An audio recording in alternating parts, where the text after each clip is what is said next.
घरमा बसिरहेको मान्छेलाई सेना लगाएर खेदेको मुद्दा हो यो। कुनै पनि एकजना मान्छेले पनि बाहिरको मान्छेले एक रात बास बस्यो भनेदेखि त्यो बास दिने र बास बस्ने दुईटालाई जेलको सजाय हुन्छ भने कसरी बाहिरको मान्छे त्यहाँ गएर बसेको थियो होला भन्न भुटानको राजाले मिल्छ। अब यो कुरा भारत सरकारलाई राम्रै थाहा छ त। दक्षिण भुटानको 4 जिल्लामा त एकजना पनि डुक्पाको घर थिएन, त्यहाँ त सबै सम्पूर्ण नेपाली भाषी मान्छे बस्थे त। के चाहिँ यस्तो ठुलो हामीले अन्याय गर्यौँ र आज विश्व समुदाय हामीलाई यस्तो कानुन थोपरेर हामीलाई अप्ठ्यारो पार्दैछ? यो विषयमा नेपाल सरकारले खोजिदिनुपर्छ कि तपाईँहरूले मेरामा आएर हाम्रो देशमा आएर बसेका शरणार्थीहरूलाई ससम्मान हामी राखिदिन्छौँ भन्नुभयो, हामीले पठायौँ, गए, बसेका छन्, तर कमसेकम उनीहरूको यो अधिकार त नलुटिदिनुहोस्। भुटानका तत्कालीन राष्ट्रिय सल्लाहकार परिषद सदस्य तथा आस्थाका बन्दी हुन् टेकनाथ रिजाल। भुटानको मानवाधिकार संगठनका पहिलो अध्यक्ष रिजाल भुटानी शरणार्थी समस्या र दीर्घकालीन समाधानका शर्त राखेर अपिल गर्न बाध्य भइरहेका छन्। त्यो अपिल पनि नेपाल र भारत सरकारसँग।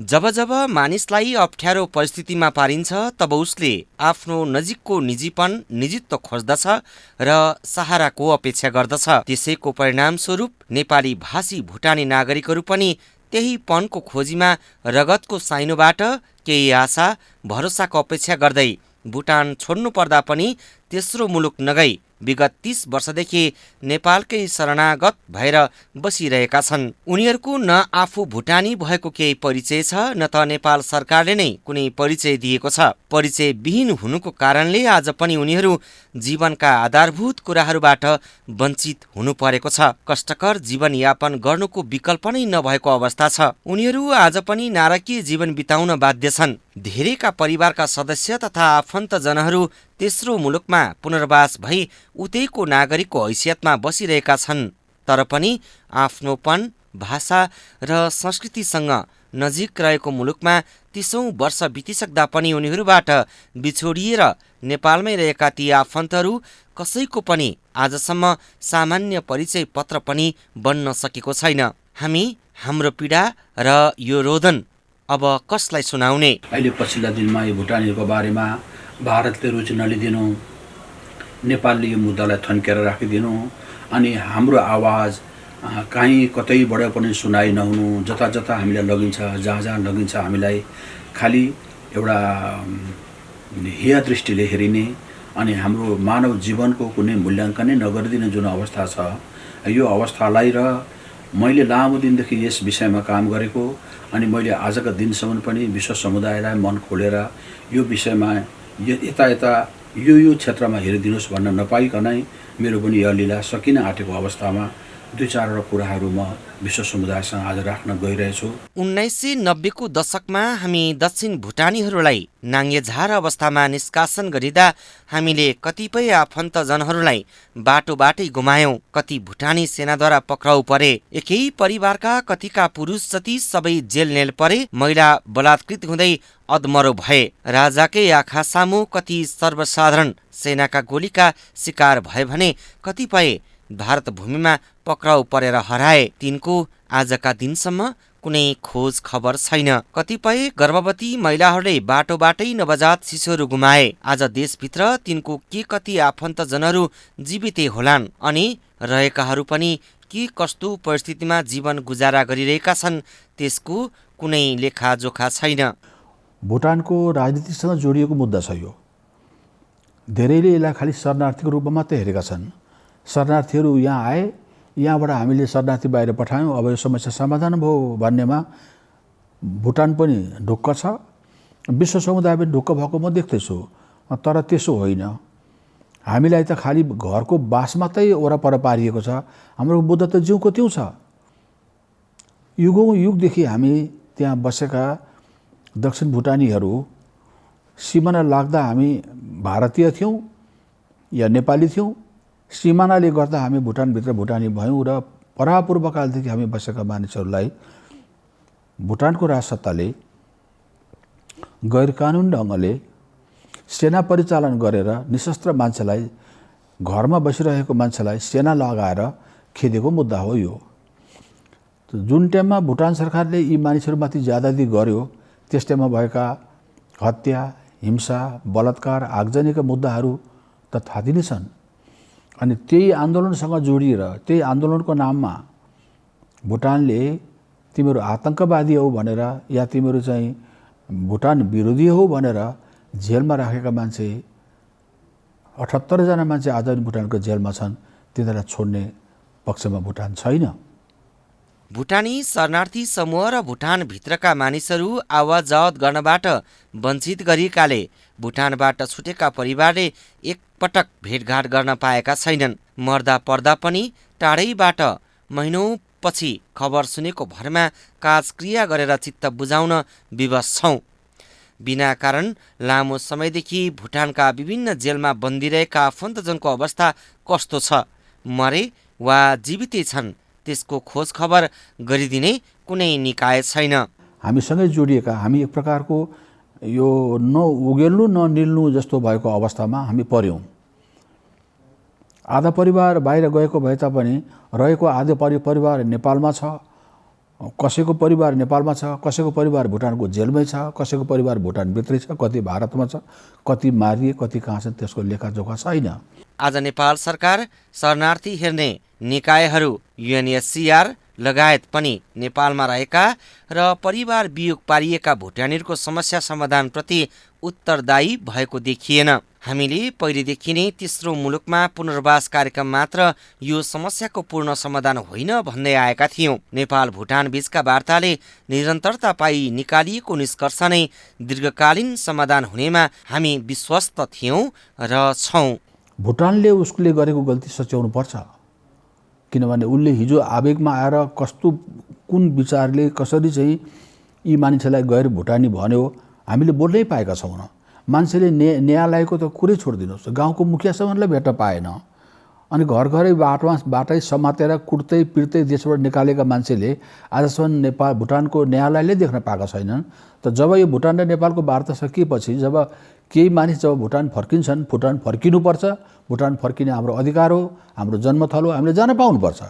हामी त्यहाँ गएर अनि भुटानको न्यायालयमा हामीले मुद्दा हालेपछि पो भुटानका सरकारका बिचमा बस्ने कर्मचारीहरूले हामीले जुन मुद्दा लगाए त्यो सही थियो कि थिएन, हामी कति अन्याय अत्याचारमा परेछौँ, अनि त्यो हामीमाथि अत्याचार गर्नेलाई के हुने, हाम्रा मारेका हाम्रा आफन्तहरू, हाम्रो लुटिएको श्री सम्पत्तिको के हुने भन्ने कुरा तब पो हुन्छ त, तब पो यो समस्या समाधान हुन्छ त। तबसम्म त जबसम्म यो भुटान नेपालको वार्ता भएर रहेका केही मानिसहरू भुटान जाँदैनन्, हामीहरू जान पाउँदैनौँ, हामीले त्यो देशमा गएर त्यो देशको न्यायालयमा गएर हामीले मुद्दा जबसम्म हामीले हाल्न पाउँदैनौँ तबसम्म यो मुद्दा सकिएको छैन। किन सकिएको छैन भने भुटानले एकातिर जेलमा राखेका मान्छे जेलभित्रै छन्, अनि परिवार जुन आधा खेद्दा रहेका परिवार भुटानभित्रै छन्।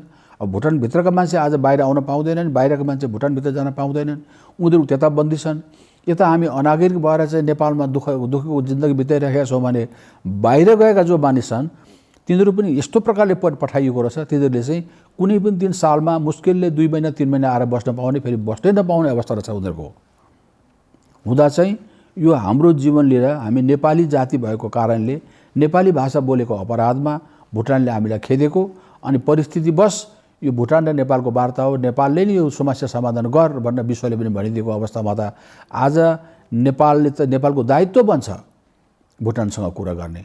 विगतमा पनि नेपाल सरकारले भुटान सरकारसँग गरेका सबै वार्ताहरू उचित निष्कर्षमा पुग्न नसकेका र भुटान सरकार नै वार्ताको टेबलबाट भएको कारणले आज नेपालमा बाँकी रहेका भुटानी शरणार्थी र भुटानभित्रै दासत्वको जीवन जिउन बाध्य भुटानी समाजको जीवन अत्यन्तै अपहेलित, उपेक्षित र आफ्नो परिचय पनि नभएको अवस्थामा छन्। यो परिचय विहीनताको अवस्थाले गर्दा उनीहरूले कतै कुनै रोजगार पाउन, यात्रा गर्न र पेट पालो गर्ने अवसरबाट समेत वञ्चित भइरहेका छन्। कि भुटानमा यिनीहरूले आन्दोलन गरे भनिन्छ, आन्दोलन गरेको होइन। कसरी आन्दोलन गरेको? हामी यहाँका जनप्रतिनिधि हौँ, अनि हामी यो देशका भएर जनप्रतिनिधि भएका हौँ, यहाँ हाम्रो समुदाय छ र हामी जनप्रतिनिधि भएका हौँ। यी मानिसहरूलाई आज अनायासै विदेशी भनेर खेदिने काम नहोस् भनेर चाहिँ भुटानको राजालाई खालि एउटा एपिल देखेकै भरमा चाहिँ भुटानका राजाले जबरजस्ती गरेर चाहिँ मान्छे त्यहाँ लखेटेको कुरा सर्वव्यापितै छ, सबैले थाहा छ, सबैले त्यही भनिरहेका छन्। त्योदेखि बाहेक अरू केही पनि होइन।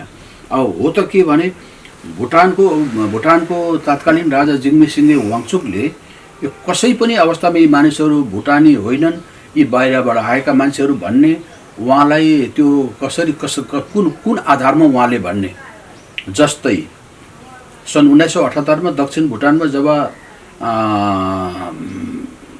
यो राष्ट्रिय दिवस मनाएका बेला सम्पूर्ण दक्षिण भुटानका मानिसहरूलाई एकीकृत गरेर राजा जिग्मे सिंहे वाङचुकले भनेका थिए, तपाईँहरू कालिम्पोङ दार्जिलिङको जस्ता नेपाली मानिस हुनुहुन्न, तपाईँहरू पाल्देन टुप्पाका सन्तान हुनुहुन्छ, तपाईँहरूको हरेक दुःख सुखमा म हेर्छु र तपाईँहरूले आफूलाई कहिले पनि बाहिरको नसम्झिनुहोस् भनेर भन्नुभयो। त्यो भन्नुपर्ने कामै थिएन। उहाँले किन बाहिरको नसम्झिनु भन्नुभयो, किन पाल्देन टुप्पाको सन्तान भन्नुभयो, त्यो औचित्य थिएन।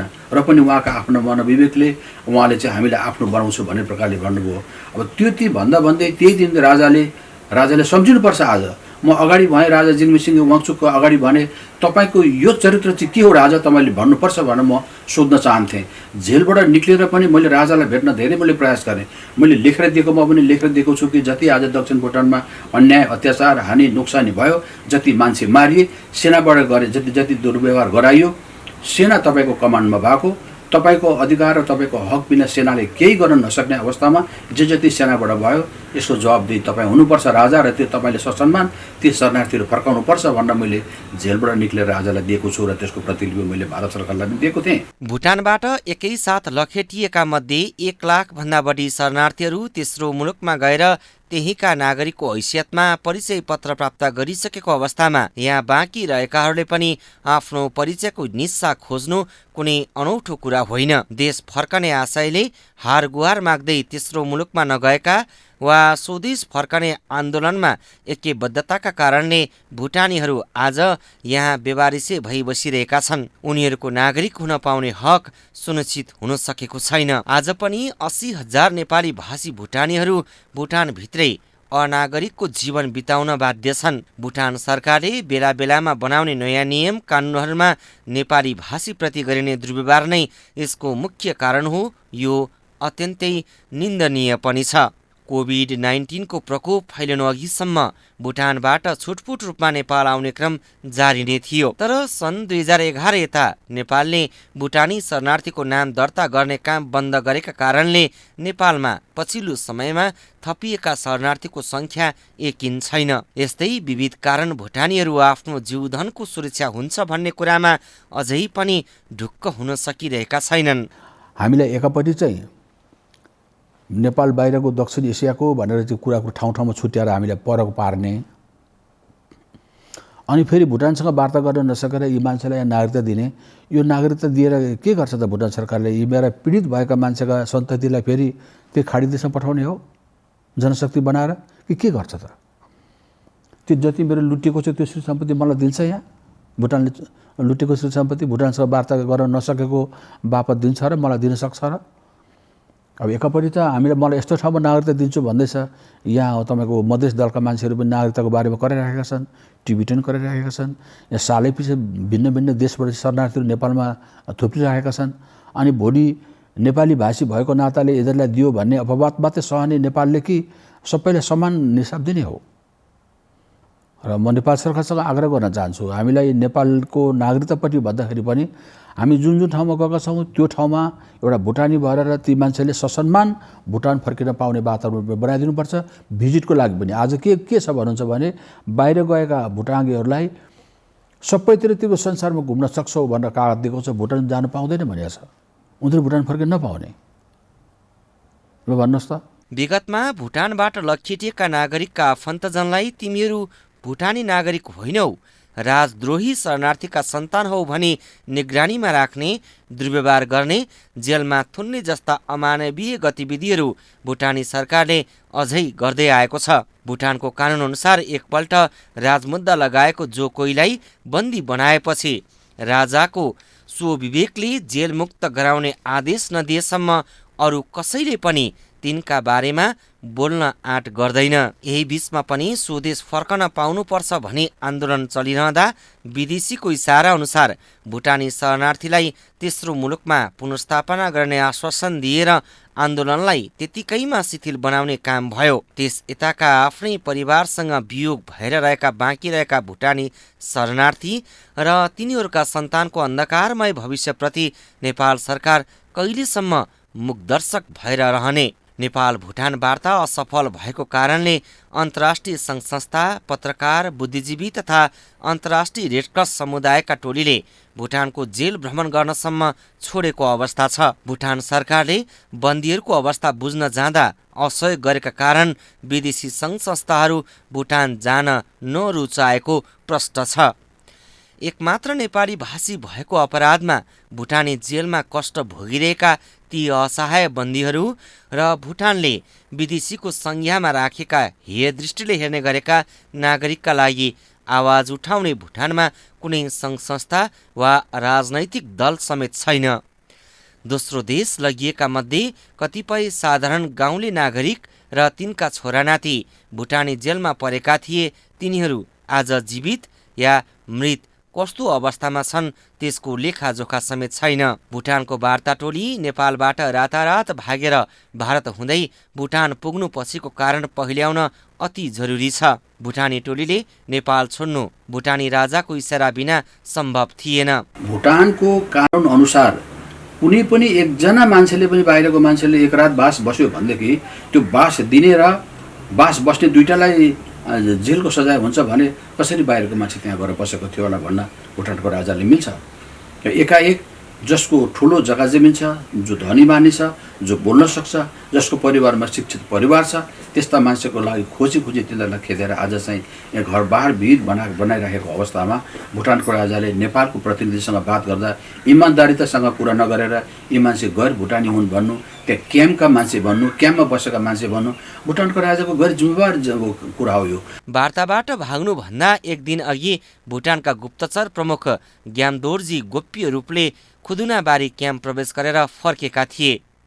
नेपाली वार्ता टोलीका सामु भुटानी टोली लत्रिसकेको त्यो अवस्थामा भागेर जित्ने रणनीति अपनाएको घटना हामी कसैबाट पनि लुकेको छैन। भुटानी उपगृह मन्त्री दागो छिरिङ र भुटानका लागि तत्कालीन भारतीय राजदूत बीच सन् 1988 को सुरुमा भएको सम्झौता अनुसार भुटानले जातीय सफाईको अभियान आरम्भ गरेको घटना स्मरण गराउँदै भुटानी राजा जिग्मेसङ्गे वाङचुकले दिल्लीसँग सहयोग मागेको घटनापछि एकाएक भारतीय गुप्तचरहरूको शरणार्थी क्याम्पभित्र प्रवेश हुन थाल्यो। त्यसपछि क्याम्पभित्रैबाट तेस्रो देश पुनर्वासको आवाज उठ्न थालेको र सोही मौकामा अमेरिका लगायत विश्वका अरू 6 वटा देशले भुटानी शरणार्थीलाई आफ्नो देशमा लगेर बसाउने घोषणा गरे। त्यसपछि यदाकदा चल्दै गरेको नेपाल भुटान बीचको वार्तालाई झन निस्तेज बनाइयो। दक्षिण भुटानी रहँदैन, नेपाली नरहने हो भने, नेपाली भाषी नरहने हो भने अब यो कुरा भारत सरकारलाई राम्रै थाहा छ त। दक्षिण भुटानको 4 जिल्लामा त एकजना पनि डुप्पाको घर थिएन, त्यहाँ त सबै सम्पूर्ण नेपाली भाषी मान्छे बस्थे त। त्यहाँ हजारौँ स्कुल खोलिए, हजारौँ पाठशाला खोलिए, हजारौँ पुलहरू बनिए, हजारौँ सडकहरू बनिए। भारत सरकारको सहयोगमा नि ती बाटो सडक सब बनिएका हुन्। अनि ती गाउँ, ती सबै सडकहरू बनिएका कुराहरूमा चाहिँ नेपालीको नाम गरेर नेपाली भाषी जनसमुदाय भुटानी नेपालीका नाममा बनिएको भुटान विकासको लागि बनिएका चिजहरू, संरचनाहरू ती हुँदाहुँदै त्यहाँका मान्छे चाहिँ संरचना चाहिँ त्यो सबै त्यहाँ छोडेर त्यहाँका मान्छेलाई चाहिँ विदेशी भनेर खेदेको बेला भारत सरकारले 2 शब्द नबोलिदिनु र यो नेपाल र भुटानको समस्या हो भनेर अडिक बचिदिनु, यो पनि भारत सरकारको एकदम गैर जिम्मेवार कुरा र मानवता विरुद्धमा बोलेको जस्तो कुरा हामीलाई लाग्छ। विश्वको यो कदम पूर्ण सफल छैन, अपुरै छ र यस्तै क्षणिक समाधान देखिए तापनि कालान्तरमा यो भुटानको सम्पूर्ण राजनैतिक, आर्थिक र सामाजिक तथा न्यायिक प्रणालीसँग जोडिएको मुद्दा हुनाले तेस्रो देश पुनर्वास कार्यक्रम थालनी हुनु अगावै भुटानी जेलका बन्दीहरू रिहाई हुनुपर्छ र पारिवारिक मिलनको वातावरण सुनिश्चित हुनुपर्छ भन्ने हाम्रो मागलाई व्यवस्था गरियो। फलस्वरूप आज पनि सो समस्या जिउको त्यही छ। भुटानभित्र बसोबास गर्दै आएका 80,000 नेपाली भाषी नागरिकलाई पनि तिमीहरू देशद्रोहीका सन्तानले यहाँको नागरिक हकदाबी गर्ने औचित्य छैन भन्ने घोषणा गरी दबाएर राखिएको छ। भुटानी राजाको एकल आदेश बमोजिम सेना खटाएर दक्षिण भुटानमा राज्य आतंक मच्चाउँदा सेनाद्वारा गराइएका हत्या, हिंसा, बलात्कार, आगजनी लगायत पुस्तौं पुस्ताका भुटानी सन्ततिले जोहो गरिराखेको चल अचल सम्पत्तिको क्षतिपूर्तिबारे कुनै निर्णय नगरी तेस्रो देश पुनर्वासको कार्यक्रम कार्यान्वयन हुनु हुँदैन भन्ने विषयमा पनि हामीले ध्यानाकर्षण गराएका थियौं। तर त्यस यताका हाम्रो भनाइमा वास्ता गरिएन, जसले गर्दा स्वयं राजाले थालेको भुटानी जनतामाथिको ज्यादती र शरणार्थी समस्या जहाँको त्यहीँ रहेको छ। कालान्तरमा भुटानी राजा आफै लज्जित हुँदै दुई पक्षको वार्ता पछिको परिणाम थेग्न गाह्रो हुने आकलनले भुटान वार्तामा बस्न थरथराएको हो। नेपालमा रहेका शरणार्थीलाई कुनै अवस्थामा भुटान फर्काएर लानुभन्दा नेपालका राजनीतिक दल तथा सम्बन्धित निकायलाई मनाएर नेपालमै बसाउने र 90को दशकदेखि गैर भुटानी घोषणा गरेको ती 80,000 भुटानीहरूमाथि जाइ लाग्ने भुटानको कुटिल योजना नेपालले बुझिदियोस् र हाम्रो स्वदेश फर्कन पाउने मौलिक हकको विषयमा अडिक रहेर द्विपक्षीय वार्तालाई यथाशीघ्र अघि बढाइदियोस् भन्ने हाम्रो आग्रह छ। के चाहिँ यस्तो ठुलो हामीले अन्याय गर्यौँ र आज विश्व समुदाय हामीलाई यस्तो कानुन थोपरेर हामीलाई अप्ठ्यारो पार्दैछ? यो विषयमा नेपाल सरकारले खोजिदिनुपर्छ कि तपाईँहरूले मेरामा आएर हाम्रो देशमा आएर बसेका शरणार्थीहरूलाई ससम्मान हामी राखिदिन्छौँ भन्नुभयो, हामीले पठायौँ, गए, बसेका छन्, तर कमसेकम उनीहरूको यो अधिकार त नलुटिदिनुहोस् भनेर भनिदिनु पर्यो। सँगै भएका एउटै परिवारको मान्छेले चाहिँ आधाले निशा पाए, आधाले निशा पाएनन्, भुटान मसँग वार्ता गर्न माग्दै छैन भनेर त ती देश जुन देशमा भुटानीहरू गएका छन् त्यो देशका राष्ट्र प्रमुखहरूसँग, यो शक्तिशाली मुलुकहरू छन्, उनीहरूसँग नेपालले कुरा त गरिदिनु पर्यो नि। तर मेरो मेन गरी चाहिँ नेपाल सरकारले हामीलाई नबिर्सिदियोस्, हाम्रो मुद्दालाई यति साह्रो अपहेलित गरेर नराखिदियोस्, हाम्रो मुलुक फर्किन पाउने जुन अधिकार छ त्यस अधिकारको बारेमा बोलिदियोस्। अनि हिजो हामी ठुलो सङ्ख्यामा शरणार्थी थियौँ, आज हामी थोरै छौँ भनेर हामीलाई खानै नदिने, हामीलाई कुनै ट्राभल डकुमेन्ट्स नदिने, हामीलाई परिचय पत्र नदिने यस्तो अन्याय पनि नगरोस्। भुटानले के चाप्लुसी गरेर बोल्न नदिएका केही नेताहरू होलान्, विश्व समुदाय त त्यस्तो छैन। तेस्रो देश पुनर्वास भएकाहरूले शरणार्थी शिविरमा रहेका आफ्ना आमा बाबुलाई आफैसँगै लान अवस्था छैन। आवश्यक पर्दा नेपालमै बसेर बा आमाको रेखदेख गर्छु भन्दा पनि भिसाको समस्याले पिरोल्ने गरेको छ। त्यस्ता अलपत्र भुटानी नागरिकलाई मानवीय नाताले नेपाल र भुटानको वार्ताले समाधान ननिस्केसम्म वा नेपालमा शरणार्थी शिविर रहुन्जेलसम्म नेपाल बाहिर गएका शरणार्थीका परिवारले भिसा लिएर खाँचो परेका बेला आफ्ना सन्ततिसँग आवश्यक अवधिभर बस्न पाउने गरी खुकुलो भिसाको निशुल्क प्रबन्ध मिलाउन पहल गरियोस्। तेस्रो देश पुनर्वासकै क्रममा परिचय पत्रका लागि फोटो खिच्न भनी आश्वासन पाए पनि आफ्नो परिचय खुलाउने कार्ड नपाएकाहरूका बारेमा निकास दिनेबारे गम्भीरतापूर्वक सम्बोधन गरियोस्। नेपालले भुटानी शरणार्थीको दर्ता प्रक्रिया सन् 2011मा बन्द गरे तापनि उता भुटानले जालझेल गरी यातना दिने कार्य कायमै राखेको कारण 2 वर्ष अघिसम्म पनि छिटफुट रूपमा भुटानीहरू नेपाल पसेको तथ्यहरू जीवितै छन्। तिनीहरू नेपालका पूर्व मेचीदेखि पश्चिम महाकालीसम्म ज्याला मजदुरी गर्दै जिउन बाध्य छन्। अत तिनीहरूको नाम मात्र दर्ता गरिदिएको खण्डमा पनि कुनै दिन भुटान फर्कने वातावरण बनेमा सप्रमाण भुटान फर्किएर जान पाउँथे।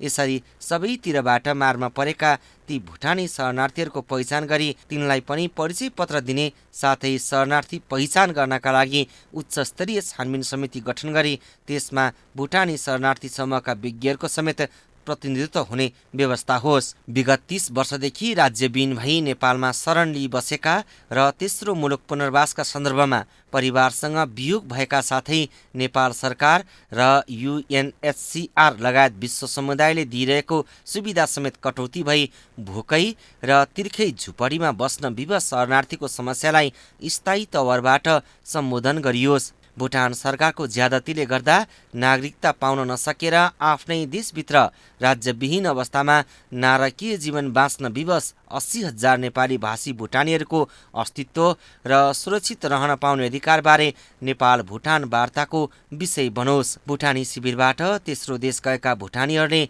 आफ्ना जन्मभूमि भुटानभित्र आफ्ना बा आमा नाता कुटुम्ब लगायत खुल्ला रूपले आउजाउ गर्नका लागि भिसाको अनुमति दिन सम्बन्धित देशसँग नेपालले परामर्श गरिदियोस्। नेपालले कुनै पनि अवस्थामा बाहिर गएका वा नेपालमा रहेका भुटानी शरणार्थीहरूलाई नेपाली नागरिकता दिनुभन्दा पहिला भुटान फर्कने हर सम्भव उपायबारे छलफल होस्।